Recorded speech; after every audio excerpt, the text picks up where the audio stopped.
Let's begin with a drum set. Listen for an explosive live sound. The snare should be crisp and the cymbals should ring.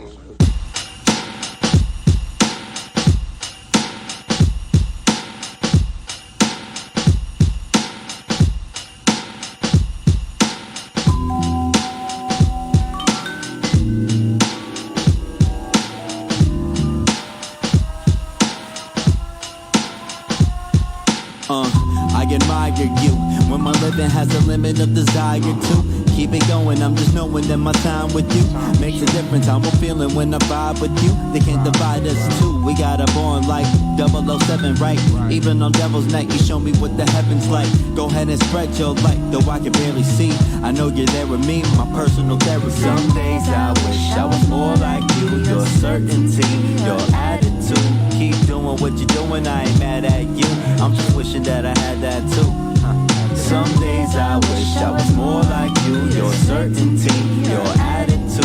Keep doing what you're doing, I ain't mad at you. Just to know you, I'm glad I do. I want you to view yourself the way you see me. When you're feeling alone, I'll be a sanctuary, yeah. I want you to view yourself the way you see me. When you're feeling alone, I'll be a sanctuary. You inspire me, look at you crazy when you tell me you admire me. Not an example for anybody to try to be. We'll call you bluff, but I know you wouldn't lie to me. Just a surprise to me, we got a bond tight, no one can come between. I have respect for you, you have your love for me, and that's enough for me. All I need to get by, let me be the method to your Mary J. Blige. So many times I felt defeated, you always know the right thing to say for when I need it. I wanna do the same thing for you to keep it even. You can call me anytime, you don't ever need a reason. I'm right here with you, never could forget you. All the things that we've been through, everything we went through, hey, none of it was simple, but I'm right here with you. Some days I wish I was more like you. Your certainty, your attitude. Keep doing what you're doing, I ain't mad at you. I'm just wishing that I had that too. Some days I wish I was more like you. Your certainty, your attitude. Keep doing what you're doing, I ain't mad at you. Just to know you, I'm glad I do. I want you to view yourself the way you see me. When you're feeling alone, I'll be a sanctuary, yeah. I want you to view yourself the way you see me. When you're feeling alone, I'll be a sanctuary.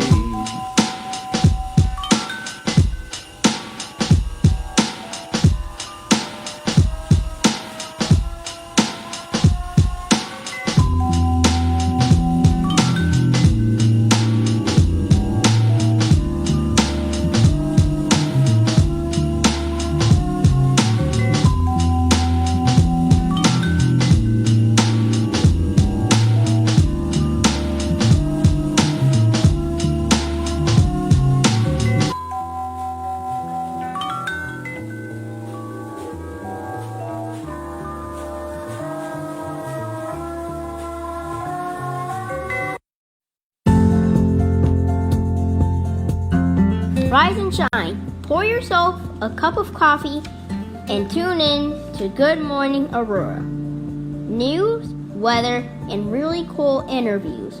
Monday through Friday from 8 to 9 a.m.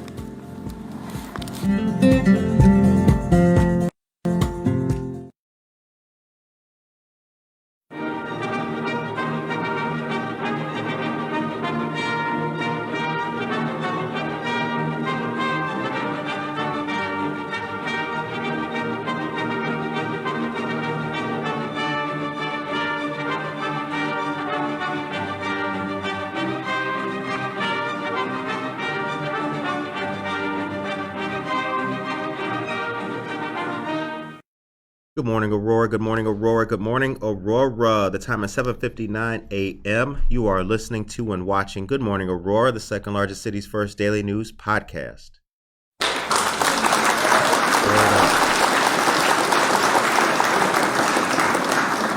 Okay. Good morning, everybody. It's Tuesday, August 30th. The weather is really nice outside. I woke up, I got a lot of sleep last night. I have to tell you, some of you guys who've been listening to the show for a while, you know that when I start getting a little bit rambunctious, that means like, oh, he must have got a lot of sleep. I did. And I woke up, I saw a lot of good things happening, a lot of good things taking place. Shout out to Eric Pry. Good morning to Eric Pry, curator of the GAR Museum. That's the Grand Army of the Republic Museum. Good morning as well to Chad Jimenez. Chad Jimenez works in communications here for the city of Aurora. Shouts out and good morning to him. Good morning to our dear friend Mike Nelson as well. Good morning to Mike Nelson.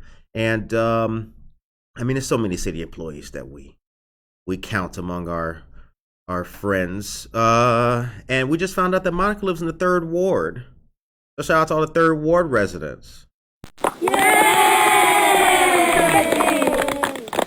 That's the power of maps, right? Just type in your address, boom, there you go. So we've got information, news about wards and redistricting, things like that, as you guys will be aware. Yesterday at 1 o'clock p.m., the City Council had a special vote session on ward maps. 2A got voted on. We'll talk about that later. But first, before we go any further, Monica, how are you today? I'm doing pretty good today. All right. How'd you sleep? Pretty good too. Okay. I got enough sleep. How's I've been sleeping early. Good. Yeah. How's Usagi? That's your cat's name? Yojimbo? What's his name? Yusuki. Yeah. Ninja Turtle fans know what I was talking about.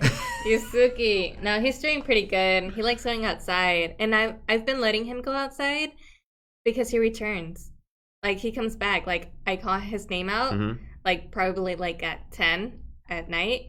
I'm like, Yusuki, like come back, and he does. So it's super cute. Oh, it's super cute because he has like his collar and it has like a little bell. So, like, I can hear him when he's, like, running. Nice. It's super cute. Okay. So. All right. Shout out to Yusuki and all that. All right. So, quick news. Aurora Downtown, once again, will be turning the entire downtown area into Sugar Skull City from October 15th to November 6th to coincide with Day of the Dead events during First Fridays on November 4th. New this year, Aurora Downtown will host a Sugar Skull City themed art and market from 9 a.m. to 1 p.m. at Society 57 on Saturday, November 5th. Started in 2020 by the Downtown Group, Sugar Skull City will feature dozens of participating businesses, a scavenger hunt, and activities for all ages while honoring a cultural and local tradition.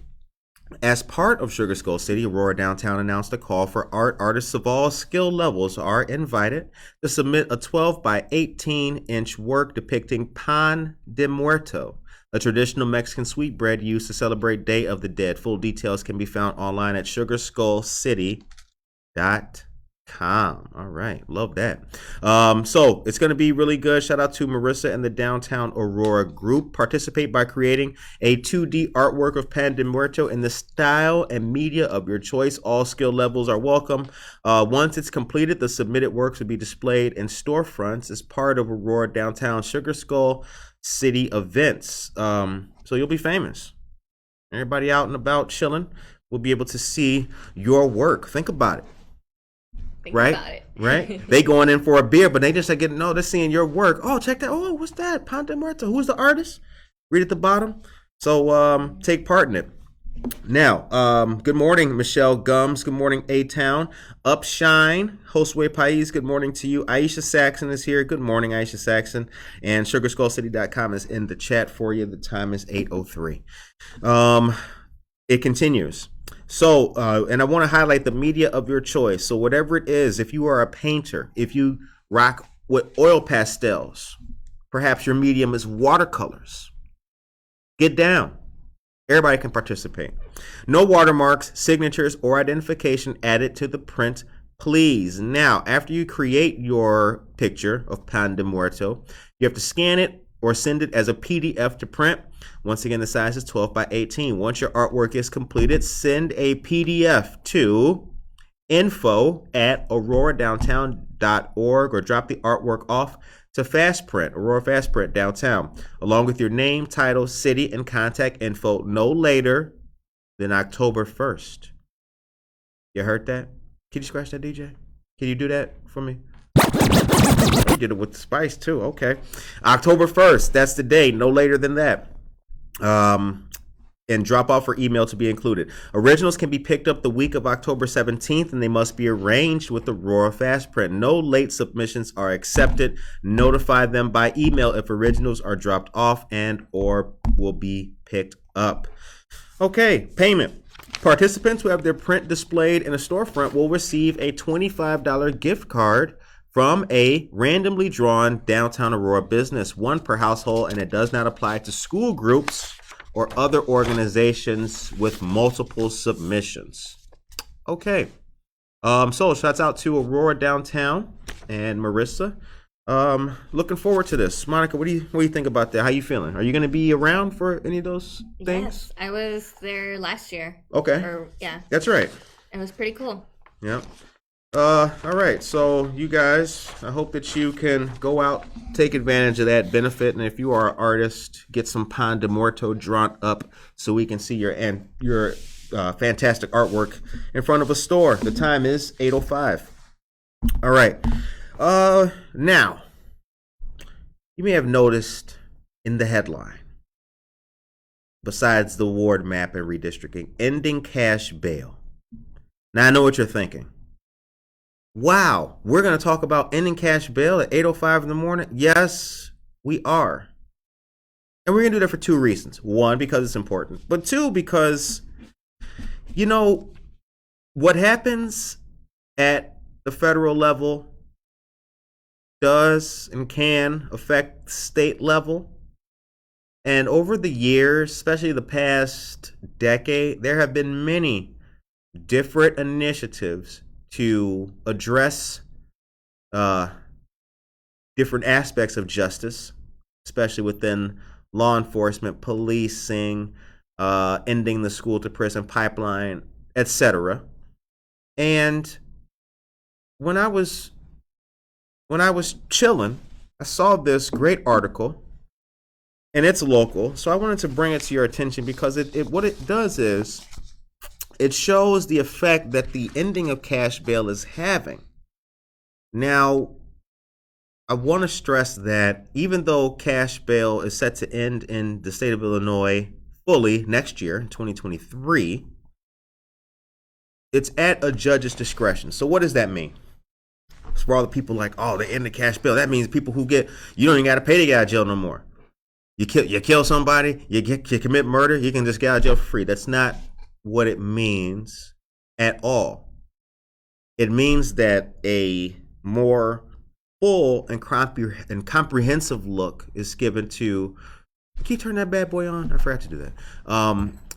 A full and more comprehensive look is given at the types of crimes, the nature of crimes, and people shouldn't have to pay $2,000 to get out of jail for stealing a bike. Oh, the power to. Yeah, the whole thing. I turned it like off. We're working with a new camera here, ladies and gentlemen. You guys know the big guy. But anyway, it's at a judge's discretion. So the judge can set whatever bail he wants. You don't have to get out. The judge can set a bail and leave you in there. So I just wanted to, plant that flag in the conversation because it's not true that ending cash bail is going to give rise to super crime and all of that. It's not true at all. But anyway, this article here from the Tribune details the Kendall County Jail, Kane County Jail, and sheriffs in both. After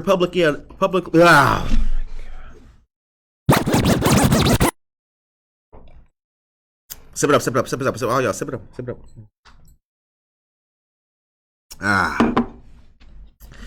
Actually, interestingly enough, I needed that sip, so that was a good mess up. Drink some water. Thank you very much. All right. Let's try that again. After publicly announcing a proposal to close the Kendall County Jail and merge services into the Kane County Jail, Kendall County Sheriff said plans have changed. The jail in Yorkville will now remain open, but the corrections staff there will be reduced by 13 officers. The proposal to merge the Kendall and Kane facilities came after both sheriffs reviewed how the state's new cashless bail system set to start in 2023 will impact local jails. Kendall County Sheriff Dwight Baird previously said it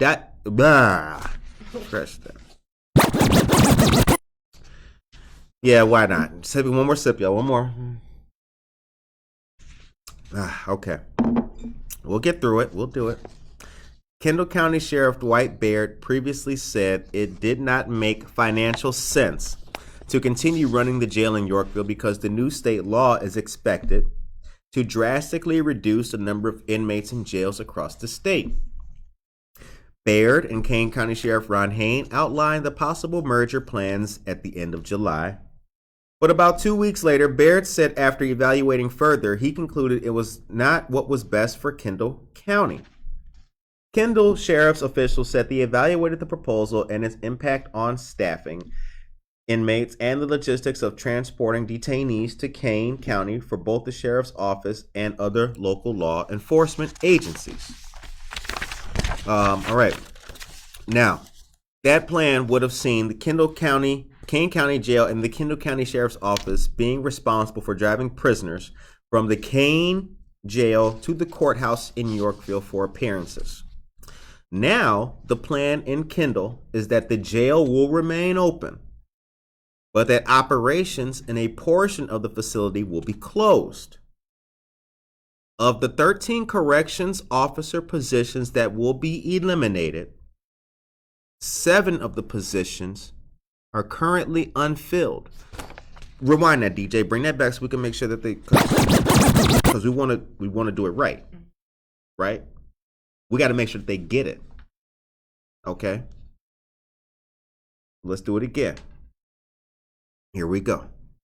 Now, the plan in Kendall is that the jail will remain open, Kendall County Jail, but operations in a portion of the facility will be closed.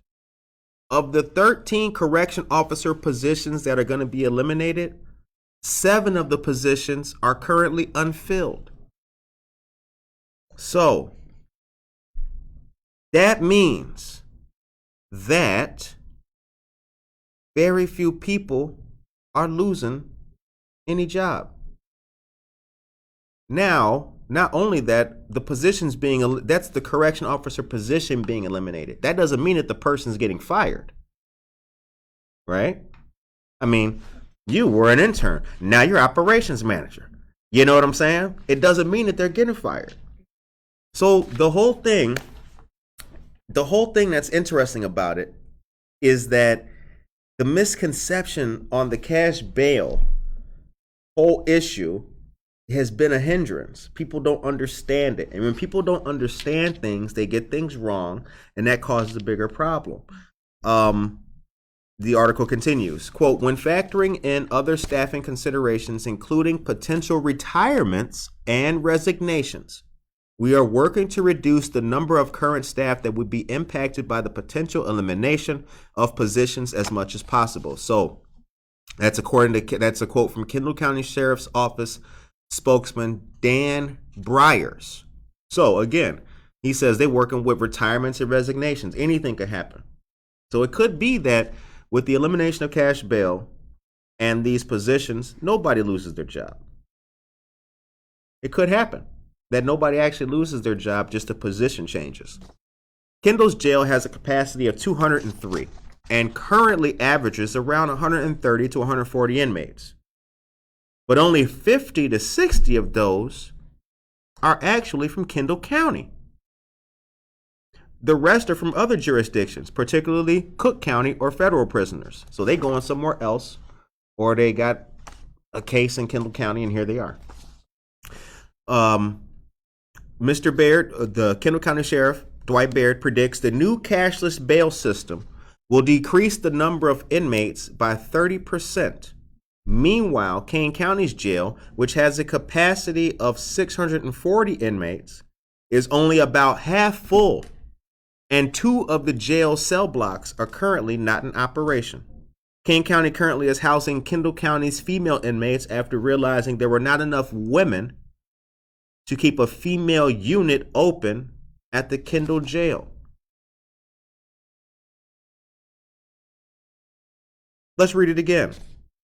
Kendall County currently is housing Kendall County's female inmates, Kane County currently is housing Kendall County's female inmates after realizing there's not enough women to keep a female unit open at the jail. That's good news. Quote, we are excited about the female integration because of the disparity between men and women in custody being 5-1. It just makes sense to pool the female population. That's according to Sheriff Hain. It's a savings for Kendall not to have a whole extra jail unit open, and it's revenue for Kane. Hain said Kane County typically averages around 24 females in the jail in a 64-person women's cell block. Now, let's unpack that. So, what does that mean? Does that mean that Kendall County is any less safe? No. Does it mean that Kane County is any less safe? No. What it details, though, is that the ending of cash bail is having an effect on mass incarceration. Hit the clap for that.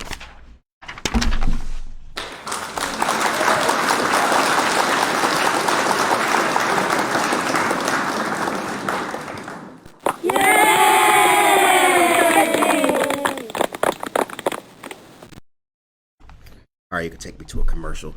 The time is 8:15 a.m. You are listening to and watching Good Morning Aurora, the second largest city's first daily news podcast. Norma Peterson is here. Good morning to you, Norma Peterson. Maria Churrito, good morning to you, our wonderful and dear friend. Dapper Bruce. Juan, big dog. How you doing? I know you're doing good. Juan, I'm thinking tomorrow, perhaps we'll get together for that meeting of ours. We'll meet up and have you come back to the studio, my dear brother. That's on the offline, though. Maria is here. Hi, Maria. And that actually gives me a good moment to scratch that up, DJ, because we got a, you know what, it's that thing.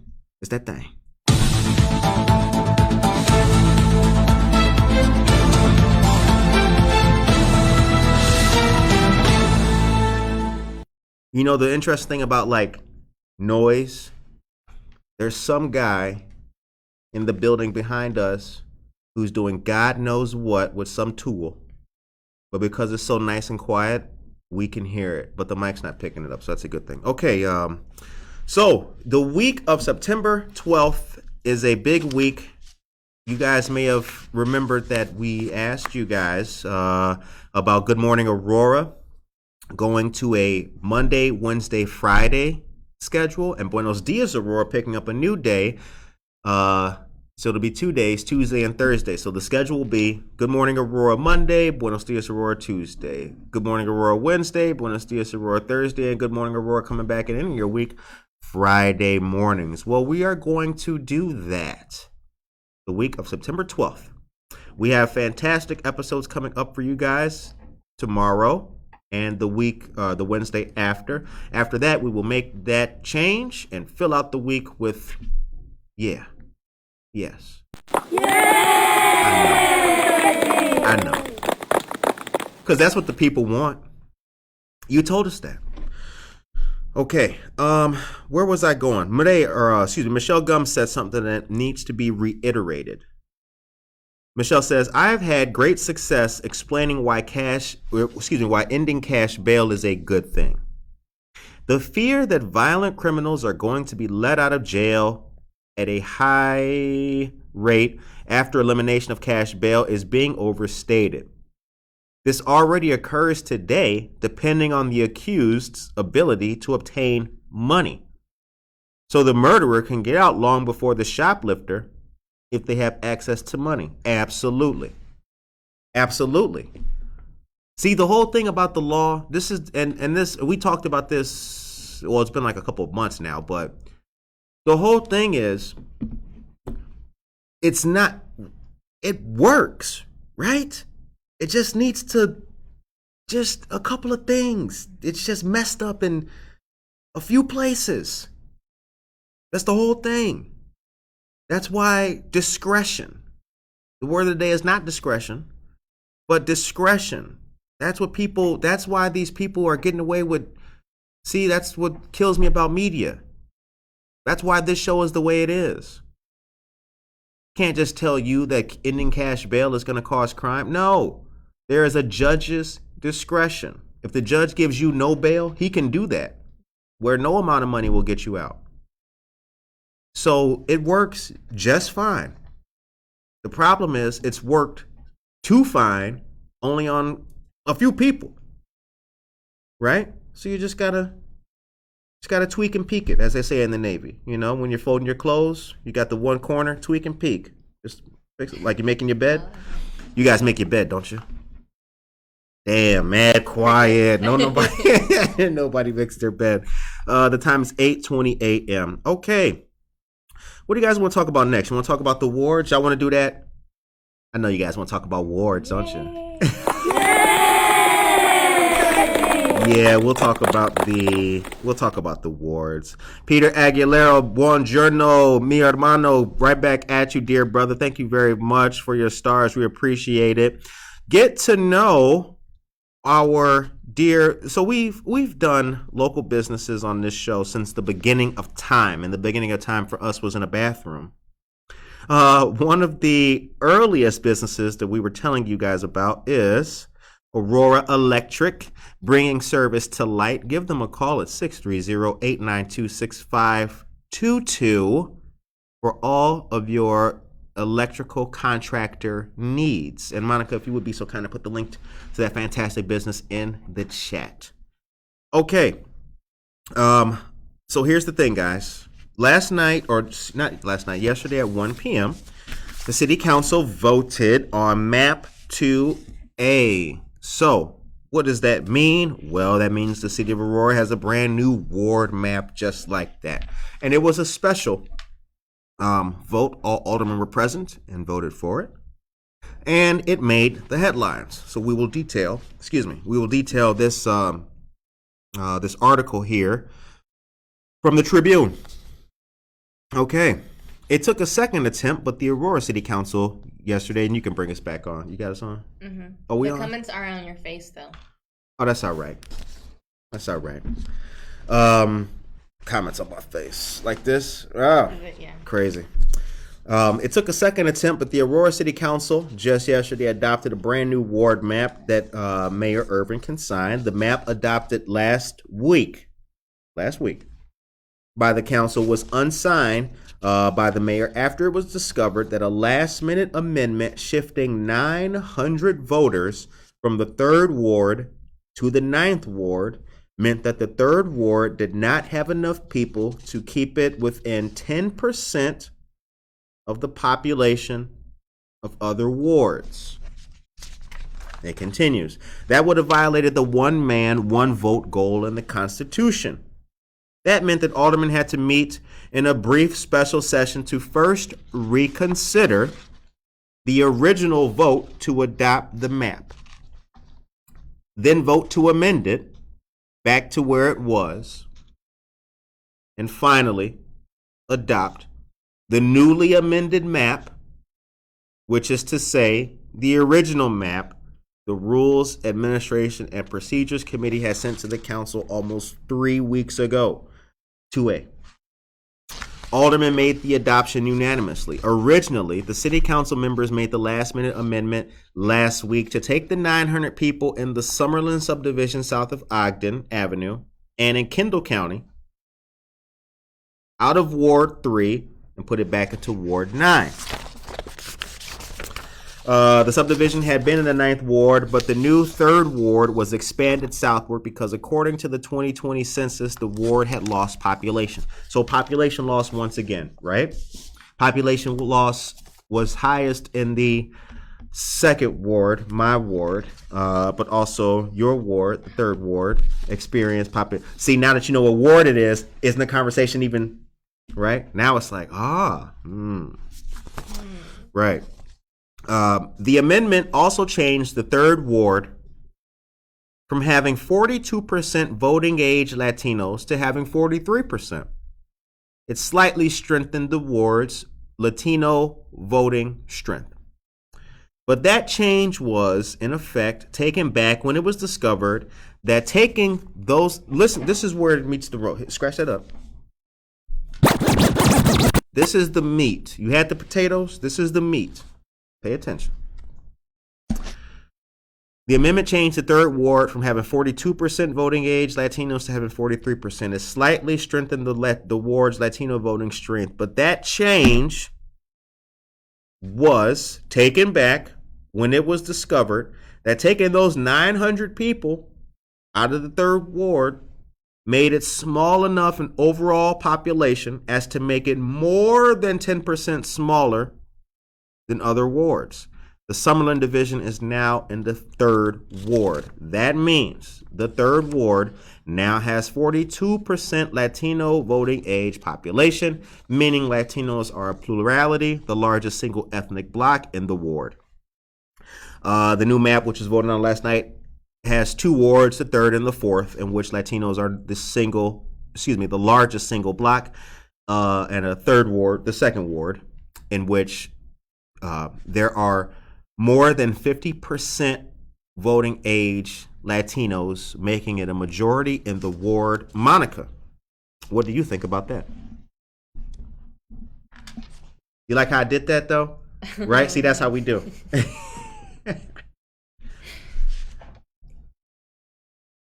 I mean,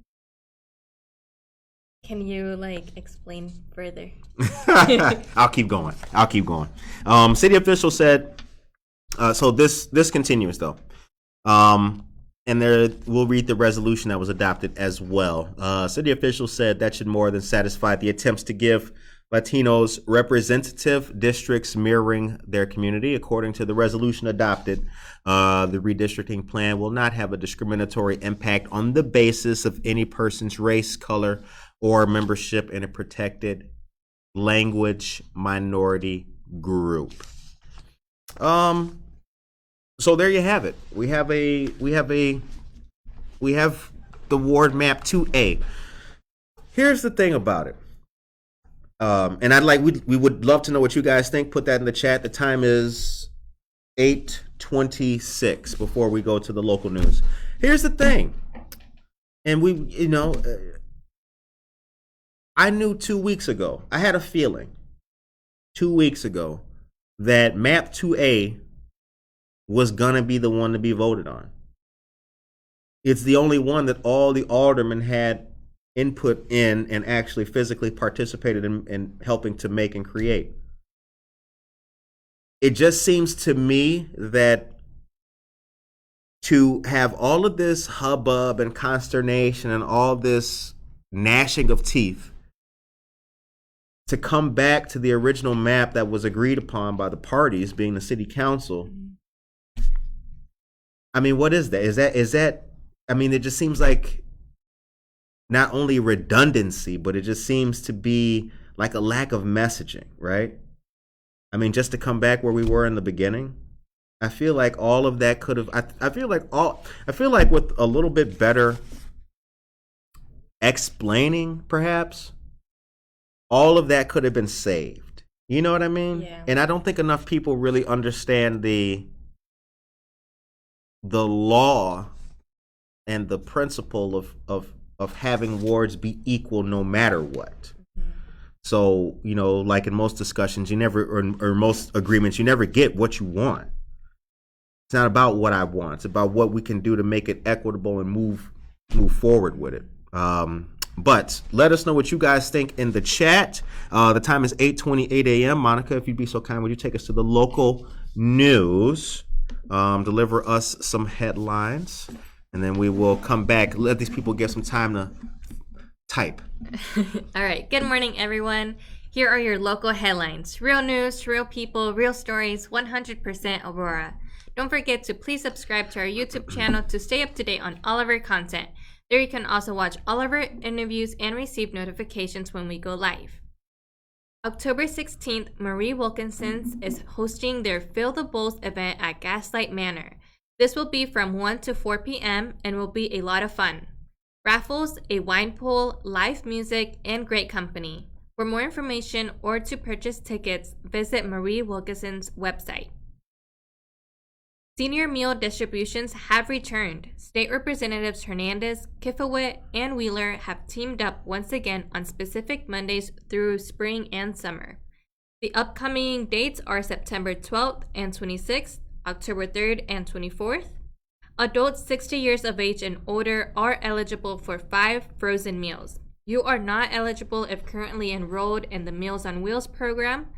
This will be done in a drive-up fashion at St. Athanasius Greek Orthodox Church. Close enough. Located at 1855 Fifth Avenue in Aurora. Shout outs to our great state representatives for all that they do. Also, check out this great calendar of events taking place at Marie Wilkinson's Kitchen Urban Garden. Engaging healthy events with a chance to win a mini blender. The next event will be items to make with Small Axe hot sauce with presenter Tim Gallagher. The next events will be September 17th and October 1st, and you can scan the QR code on the flyer to register. That's right. That's what you can do. You can scan the QR code on the flyer to register, and you will find that you're probably thinking, well, where can I find the flyer? Well, I'm glad you asked that question. You can find it everywhere on our Facebook page, on our Twitter, LinkedIn. You guys got LinkedIn? Go to LinkedIn. Good Morning Aurora. You'll see it there. And use your hashtags for news, hashtag Aurora News and hashtag Aurora Media. Every single thing that we post in regards to local news here, from Sugar Skull City to Aurora Tap House, live music, karaoke, word up with the pizza, everything. Hashtag Aurora News. If you could just go to Instagram, hashtag, and you will see all of it right there. It's a new way that I have felt like, you know what, to get the news to people, and you can turn that bad boy off too, the big guy. To get the news to people, we got to do outside the box stuff. We got to do different things. So we will do whatever it takes. New ways, new ideas, and new ways of thinking. Monica and I yesterday ended the show talking about moving things forward. And I think we're doing that collectively as a city. This Friday is going to be awesome. We've got the Hip Hop Golden Show taking place. That's going to be at 64 South River Street. That's the new Cottonseed Creative Exchange location. This will be great. They are coming up as a business. They're doing their thing. That's moving forward. A lot of new things are happening downtown. So there's a lot of great progress going on. Great strides are being made here in the city locally, and we're happy to capture all of it. Good Morning Aurora will be seen in more places, at more times, and so many great events. There's a lot of stuff coming up, and we will be featured in it. Monica and I are,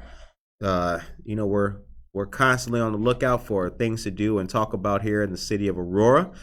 So get ready to see us. We got new mics we're testing out. We got lapel mics, but they're having a difficult time connecting to Streamlabs.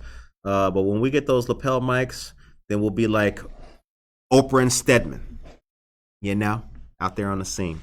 Okay, let us know what you guys think in the chat about the wards and redistricting. What did Norman Peterson say here? So much of that whole scenario was avoidable. A waste of time, energy, and effort that could have been better spent for the citizens of this great city. Absolutely. Tracy Duran, good morning to you. Absolutely. Yeah, it just wasn't productive. It wasn't. Like there's the city and the process were fine.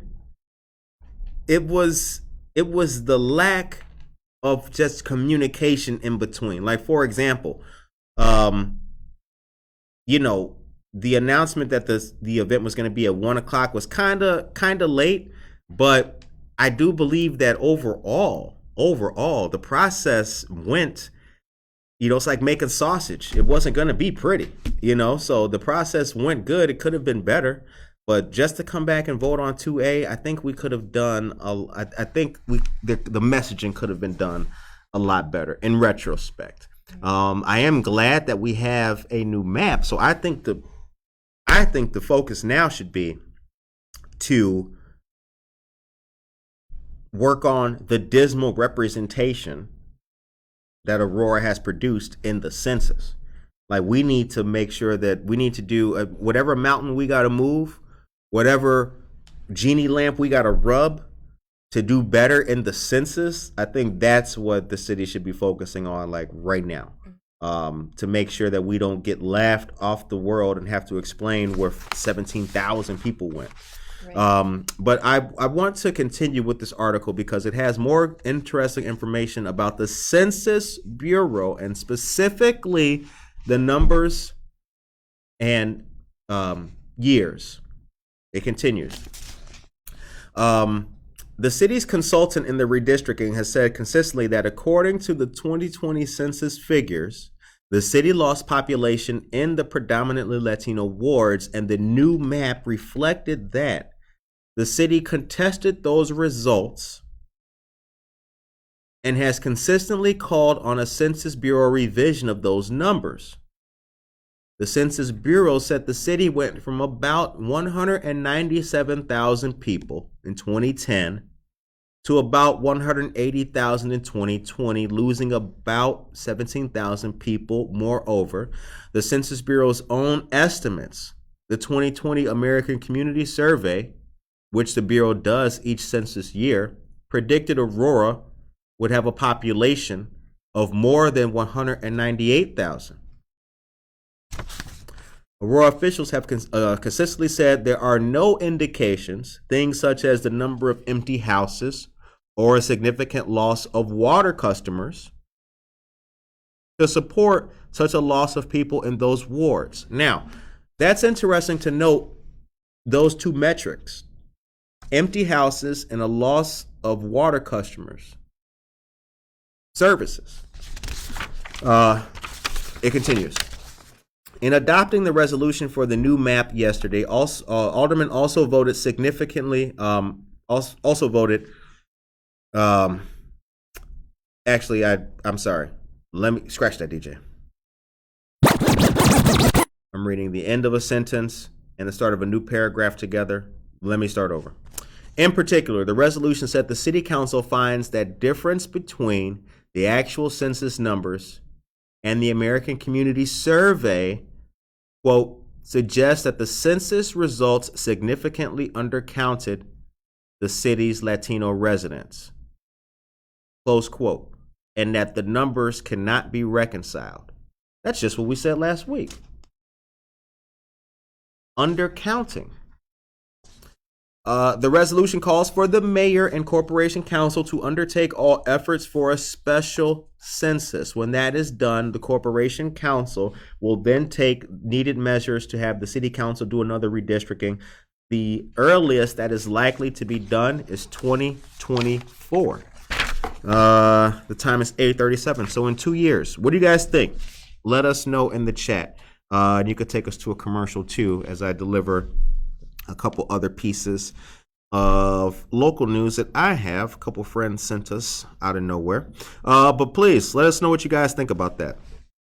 I mean, that's straightforward information, numbers, data, and dealing with the Census Bureau, and not only the Census Bureau, but the Rules Administration and Procedures Committee, the American Community Survey.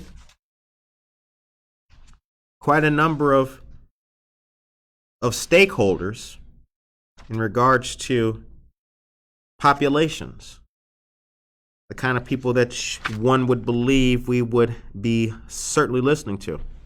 All right, Gloria Gerardo, good morning to you. Aurora, I hope you have a nice day today. Okay, have a blessed day today. Amen. Thank you very much for that. Johnny Felix is here. Good morning to you, Mr. Felix. Johnny Felix goes by the moniker Talento Creations. That's right. That's right. Marion Foltz is here. Marion Foltz Community Advocacy Awareness Network CAN Next Business Entrepreneur Unity Expo on First Fridays in downtown Aurora, October 7th The vendor fee is $40. You can Zelle the number 331-575-4630. I will also be celebrating my birthday. Looking for entertainment. You want entertainment for your birthday? Well, I can sing. You know that, right? No.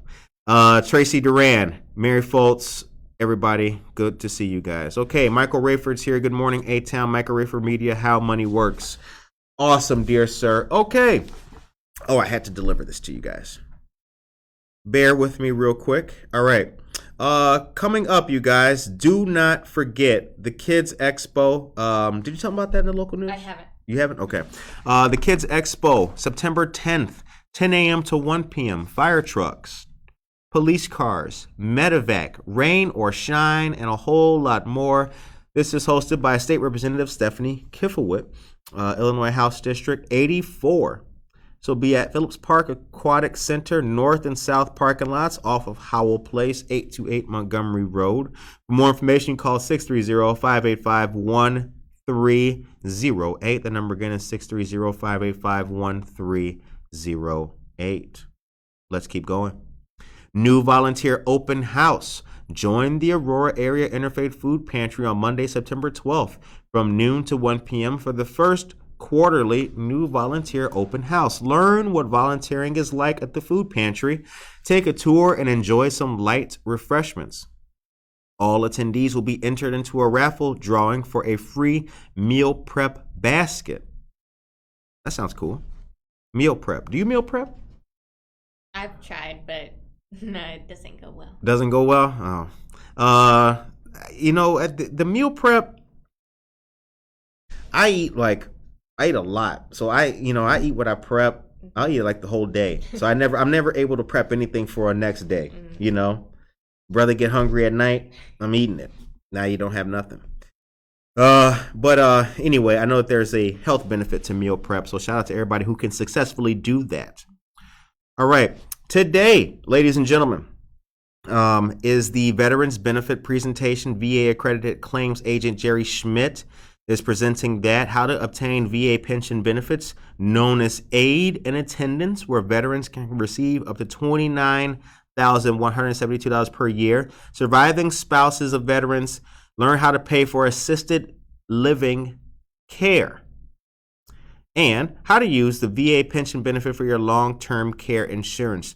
Bardwell Residences is located at 301 at Weston Avenue in Aurora, Illinois. 630-892-5790 is the number for them. This event will take place today from 2 to 3 p.m. at the Aurora Public Library, downtown 101 South River Street here in the fantastic City of Lights, Aurora, Illinois.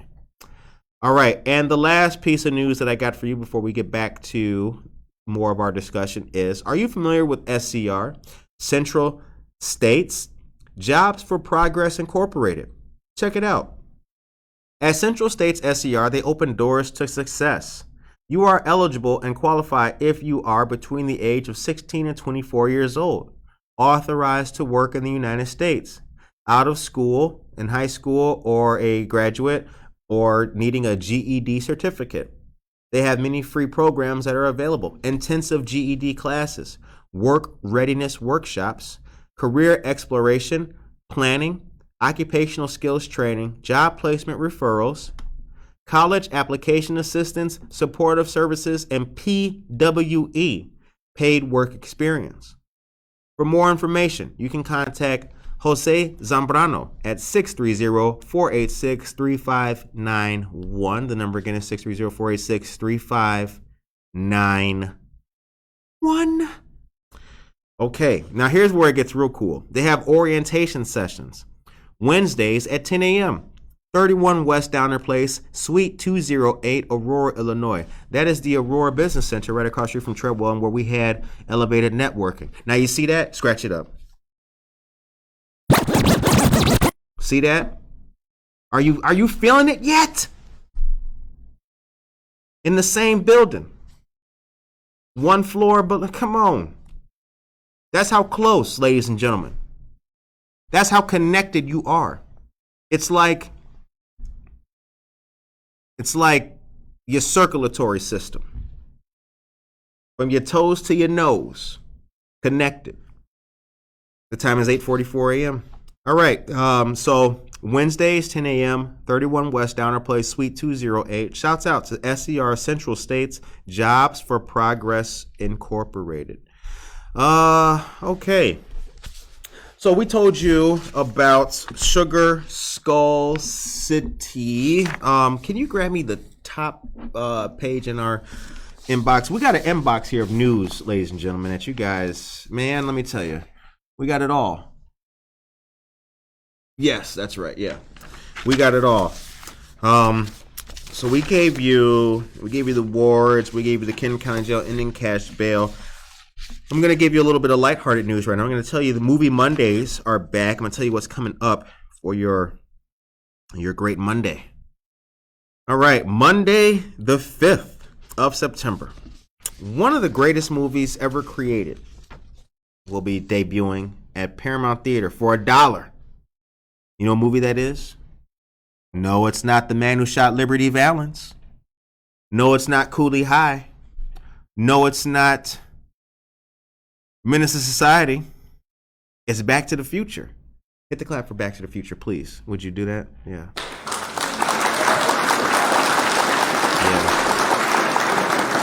The original Steven Spielberg from 1985, Back to the Future, will be at Paramount Theater September 5th. And then after that, Raiders of the Lost Ark will be September 12th. I will be there for that. Encanto will be September 19th, presented in Spanish with English subtitles. September 26th will be Clue, the original from 1985. And October 3rd, Nightmare Before Christmas. That's a good movie. You ever seen that? I have. It's a good movie. All right.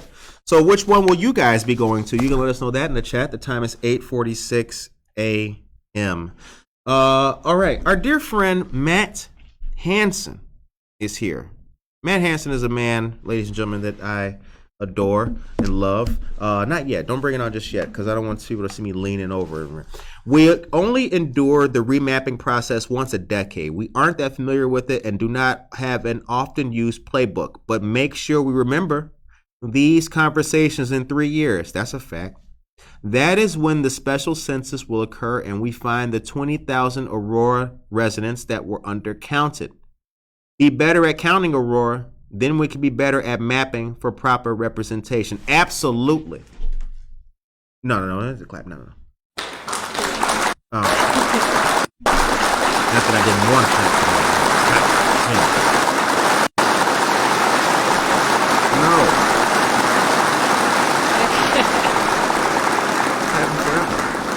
No. Listen. Matt, you're right. Now, when the special census happens, we need absolute representation. And again, let's start now, right now. Make how much coffee we need, get some extra pens, legal paper, right? Buy a new pair of shoes, get the stickers printed and the buttons, start getting the lit, the flyers, all that. Let's start now.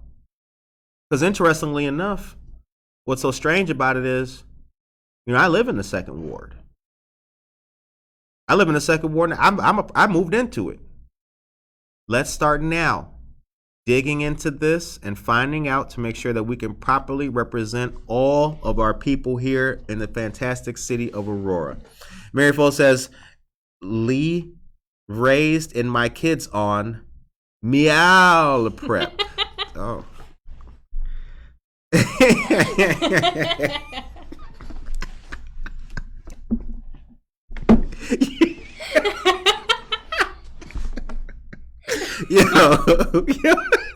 The time is 8:48. Oh God.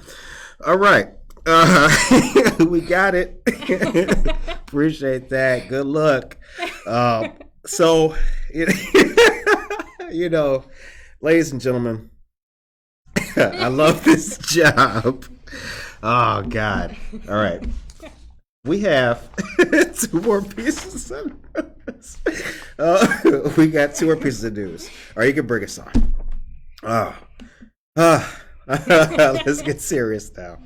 All right, Fox River Day, Saturday, September 17th, and this will be taking place on a good stretch of the Fox River here in Aurora, but it's yet to be determined the entire length. So, how will you celebrate September 17th?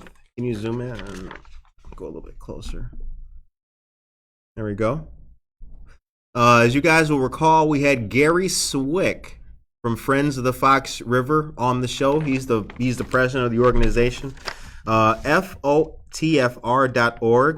Friends of the Fox River, their entire mission is one of conservation, upkeeping, and strengthening our valuable waterways and tributaries. The word of the day is tributaries. Can you do that for the people? The word of the day is tributaries. Tributaries is the word of the day. Our waterways and tributaries, making sure that those are beautiful and full of life. And when he came on this show, he brought a great science experiment. It was a sample of water. He shook it up and showed sediments and how things look, and it was very interesting. But I have something to show you guys as well here. And if you can zoom in on this when you got a chance. We have something for you. We've got Java Plus cards for a free 16-ounce hot coffee or hot tea. We have a good number of these. I think that what we'll start doing maybe on Thursday is hold it down, girl. Hold it down. Stop. I think what we'll start doing on Thursdays is we'll have a contest, trivia for some of these. Try the tea at Java Plus as well. So you can be a winner by tuning in here at Good Morning Aurora. All right, the time is 8:51 a.m.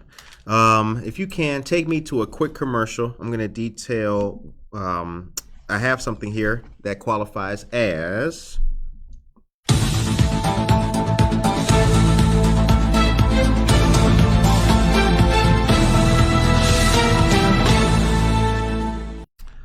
Okay, we have news from our dear friends here.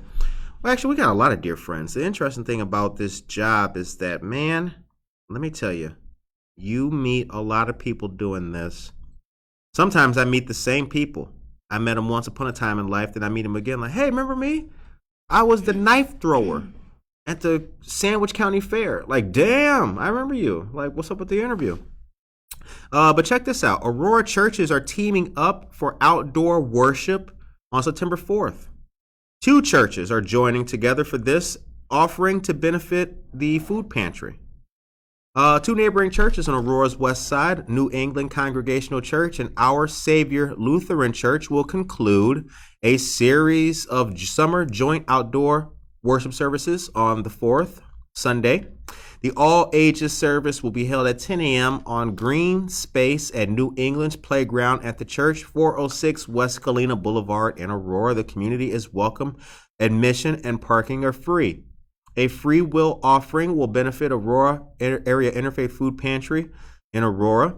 A July 3rd offering raised $439 for the pantry. Good stuff. The Reverend Julie Graff, pastor at Our Savior Lutheran, and Reverend Brandon Perrine, New England pastor, will lead the service. Excuse me. Reverend Graff will deliver the sermon. His topic will be announced. The service will feature a children's time, communion, and a new liturgy designed to bring the 2 congregations together in worship. Music will be provided by NECC congregants Marcia Fox Grover and Paul LaPrade. Refreshments after the service will include coffee and apple pie a la mode. For more information, for more on the church, visit www.newenglandchurch.org. Our Savior Lutheran Church is located at 420 West Downer Place. Good stuff. Thank you very much to our faith community for all that they continue to do here in our great community. Also, the new West Aurora School District 129 newsletter is out. Take a look at it. It's the latest news and events from around the district. SD 129 appreciates our many community partners and everything they do for the district. A big thank you to MetLife, who recently donated 46 dry erase boards and 7 portable projectors to be used in the buildings. This donation is just one example of MetLife's commitment to navigating life together. And we got a quick shout out to a young man.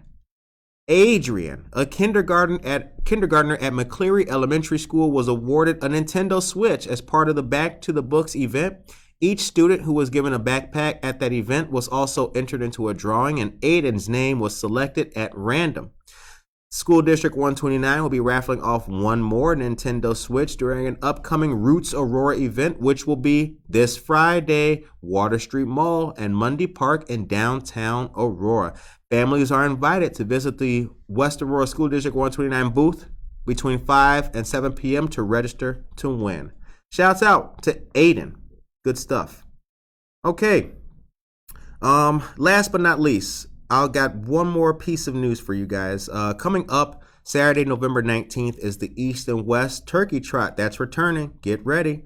Join the running community of Aurora for the second annual Tomahawk Turkey Trot, which will take place along the Fox River. All proceeds benefit the Aurora East Educational Foundation and A+ Foundation for West Aurora schools in their support of students in both the East and West Aurora school districts.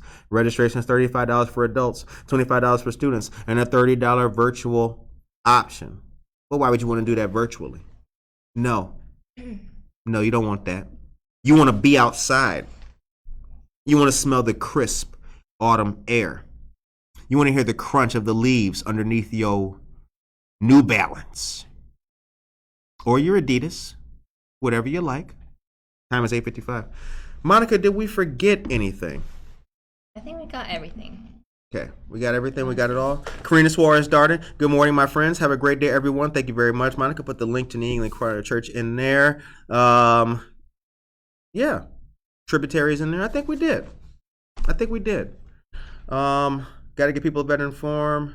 What does that say? So they don't fill it out. Got to get people better informed. Yeah, let's see here. Many people in Black and brown community have a phobia about giving their information to the government. Very true. Some people believe their information is used for other reasons, so they don't fill it out. Got to get people better informed on how important it is to be counted. Absolutely. That is true too. See, that's something else we've always talked about. The Latino community and the Black community suffer from the same issue. We see that coming. Census. Throw it away. And then we're the same people always complaining at the city council. Why isn't there no services in my community that the census and representation would account for? Well, there it is. The time is 8:57 a.m. I hope that all of you have a great, wonderful, fantastic, and positive day today. Monica and myself are happy to bring you the news every single day.